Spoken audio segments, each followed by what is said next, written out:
Welcome to the deep dive. Today, we're tackling something we all face, starting a conversation, especially in English.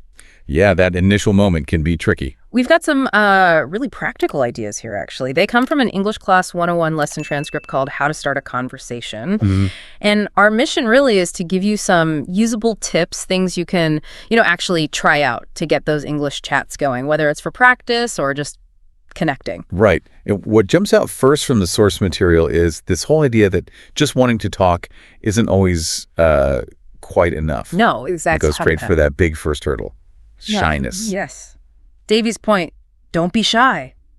Which, okay, easier said than done, right? Definitely. Especially when you're nervous about using another language. But the focus isn't just saying don't be nervous. It's more about managing it. Actively managing it. Right. Yeah, it's not about magically becoming fearless. No. It acknowledges that anxiety is, well, normal in this situation.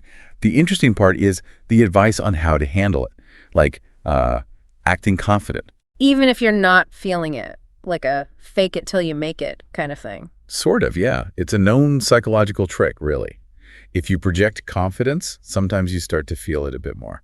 And I thought the idea about maybe having a slightly different persona in English was fascinating. Oh, yeah. How so? Like, you might be quieter in your first language, but English could be a chance to be, I don't know, a bit more outgoing. Experiment a little. That's a really interesting thought. It's like the language itself offers a different space to operate in, maybe frees you up somehow. Could be.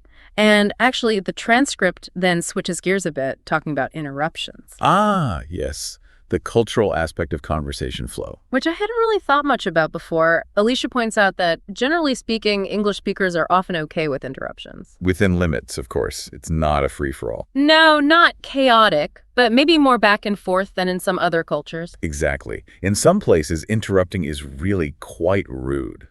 But here, the transcript suggests a well-timed comment, like agreeing or adding something relevant. It actually shows you're listening, right? Engaged. Precisely. It can be a way to actively join in. You don't always have to wait for a total pause. Okay, so let's say you've mustered the courage. You're ready to jump in. But you're in an unfamiliar place, like a bar or maybe waiting somewhere. What then? This is where Alicia's tip about simple observational comments comes in. It's really practical. Focusing on something easy to see, something you can both agree on. Yes, like, I don't know, someone's bright scarf, or maybe a game playing on a TV screen nearby. Something obvious in the shared environment. It's very low stakes, isn't it? Totally. You're not diving deep, you're just testing the waters. See if the other person seems open to chatting for a second. And being patient, right. Yeah. You say it, then wait, don't force it. Exactly. Let the opportunity develop naturally. And crucially, don't make weird comments. Haha, yes. The example, did you hear that noise, yeah, is perfect for what not to do. Just makes things awkward or creepy. Right. So keep it light, keep it observable. This links nicely to Davy's idea about asking questions, but indirectly. Ah, the subtle art of phrasing. This is key. Instead of a very direct, do you think it's hot? Which can feel a bit like an interrogation, maybe. Yeah, try something like, it's pretty hot today, right? It invites agreement. It creates a shared observation rather than demanding an opinion. Much softer. Gives the other person an easy in. And this also ties into not using how are you as an opener with strangers. Yes. Yeah. That's a really important cultural point. Why is that exactly? It seems polite. Well, it is polite between people who know each other, even slightly. But with a complete stranger, it can feel, a bit too familiar. It implies a connection that isn't there yet. Like skipping a step. Okay. So, different situations need different approaches. What about parties or events? Right. Places where mingling is expected. Alicia suggests a more energetic self-introduction. More upfront. Yeah. Like, hi, I'm your name. Is this your first time here? Something confident, positive, and immediately gives you something common to talk about the event itself. But context is everything, as the transcript points out. You wouldn't do that waiting for a bus. Definitely not. It would be odd. So read the room. The other examples are good too. Who do you know here? Or how did you hear about this? They're open-ended. They encourage more than a yes-no answer. Okay, another angle Davy brings up is asking for help. Seems simple, but effective. Very. Because asking for help, like, excuse me, where's the kitchen? Or something similar, it shows a little bit of vulnerability. Makes you seem less intimidating. Exactly. And it gives the other person a really easy way to engage positively. Most people are happy to help with a simple request. It's a natural icebreaker.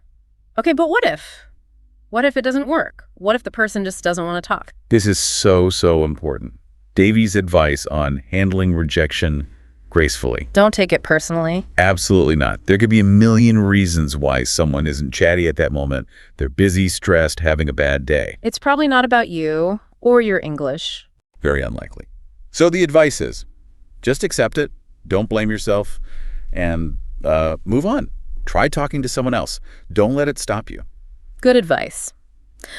Okay, now, shifting slightly, Alicia also talks about deepening connections with people you already sort of know, like colleagues or acquaintances. Yes, moving beyond just superficial chat.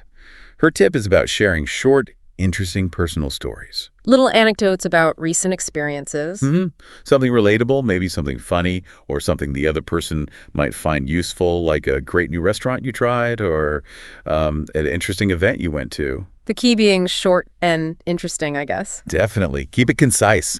Offer a little window into your life that invites them to share something too. And then we got those bonus tips at the end, which I thought were great. Free tips? Yeah. Yeah, Davy's one about telling an embarrassing story. Brilliant. Why does that work so well, do you think? It's the opposite of bragging, isn't it? It makes you human, relatable. People connect through shared imperfections. Makes you seem more approachable, less intimidating.